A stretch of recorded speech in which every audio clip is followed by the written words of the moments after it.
ओम गणेशाय नमः। विष्णु भगवान की जय। एकादशी माता की जय। इंदिरा एकादशी। श्री विष्णु जी बोले कि हे भगवान, आप कृपा पूर्वक अश्विनी मास की कृष्ण पक्ष की एकादशी की कथा को कहिए। इस एकादशी का नाम क्या है तथा इस एकादशी का व्रत करने से कौन कौन से फल मिलते हैं, सो सब समझाकर कहिए। इस पर श्री कृष्ण भगवान बोले कि हे राजन, अश्विनी मास की कृष्ण पक्ष की एकादशी का नाम इंदिरा है। इस एकादशी का व्रत करने से समस्त पाप नष्ट हो जाते हैं। इस व्रत के करने से नरक में गए हुए पितरों का उद्धार होता है। हे राजन, इस एकादशी की कथा सुनने मात्र से ही वाजपेयी यज्ञ का फल मिलता है। प्राचीन सतयुग में हिमस्मती नाम की एक नगरी में इंद्रसेन नाम का एक प्रतापी राजा राज्य करता था। वह पुत्र पौत्र धन धान्य आदि से पूर्ण और सदैव शत्रुओं का नाश करने वाला था। एक समय जबकि राजा अपनी राजसभा में सुखपूर्वक बैठा था, महर्षि नारद आकाश मार्ग से उतर कर वहां आए। नारद जी को देखकर राजा आसन से उठा और आदि से उनकी पूजा करके आसन दिया। महर्षि नारद जी बोले कि हे राजन, आपके राज्य में सब कुशल है। मैं आपकी धर्मपरायणता देखकर अत्यंत प्रसन्न हूँ। तब राजा बोला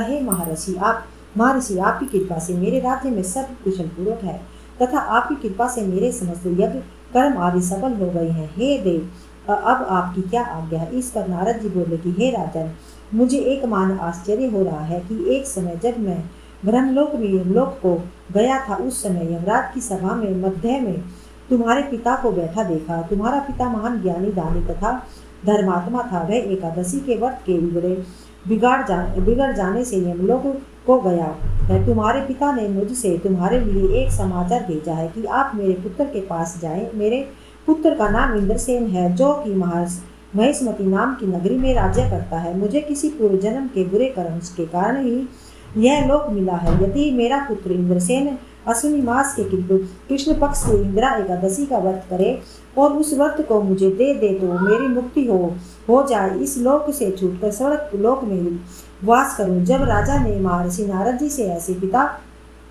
के दुख पूर्ण वाक्य को सुना तो उसे महान दुख हुआ और इंदिरा एकादशी के व्रत की विधि पूछने लगा कि हे नारद जी, अब आप मुझे इस एकादशी के व्रत की विधि बतलाइए।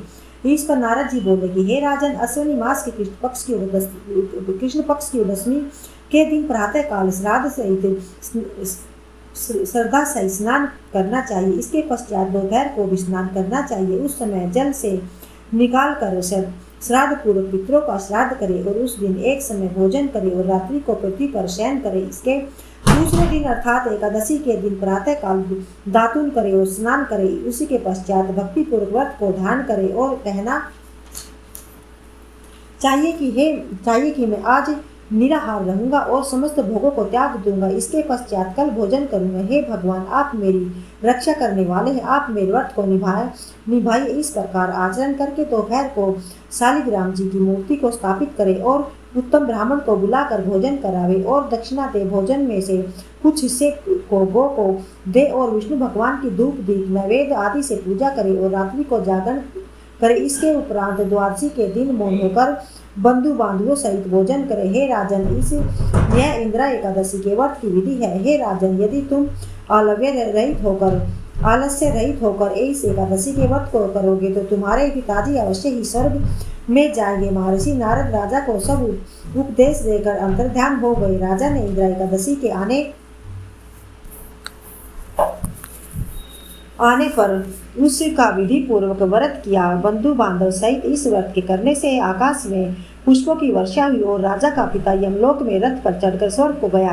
राजा इंद्रसेन भी इस एकादशी के व्रत के प्रभाव से इस लोक में सुख भोग कर अंत में स्वर्ग लोक को गया। श्री कृष्ण भगवान कहने लगे कि धर्मराज युधिष्ठिर, यह मैंने तुम्हारे सामने इंदिरा एकादशी का महत्व वर्णन किया है। इस व्रत कथा के पढ़ने व सुनने मात्र से समस्त पाप नष्ट हो जाते हैं और अंत में स्वर्गलोक में जाकर वास करता है। ओम गणेशाय नमः। 12 एकादशियों के नाम।